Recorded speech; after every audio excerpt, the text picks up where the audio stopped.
To replace the ZL6 cellular board, you will need the following items. Remove one of the batteries from your ZL6 to turn it off and press the test button to clear the power in it. Remove the 4 screws from the main board. Carefully lift the main board up and turn it over to look at the underside. To remove the existing cellular board, disconnect the antenna cable on the right side of the board by pulling the connector straight out away from the cellular board. Do not wiggle as you pull, as this could damage the antenna cable connection. Alternatively, you can use a pair of tweezers. Remove the SIM card if it will be used with the new board. Slide the SIM holder until you feel a click, lift open the gate, and remove the SIM card. Place the wooden stick under the cellular board and carefully pry it off with the white pegs connecting it to the main board.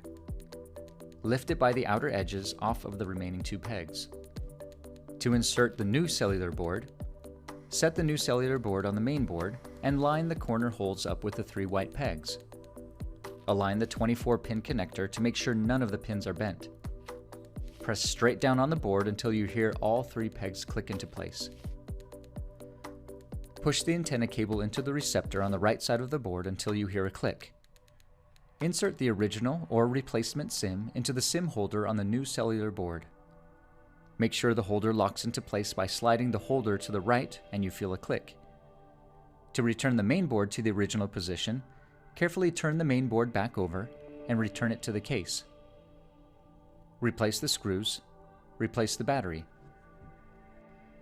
To configure the new cellular board, go to the online configuration instructions. In Zentra Utility, choose Cellular Test from the Action menu to perform the test. If the connection fails, see the ZL6 user manual for communication troubleshooting or contact customer support.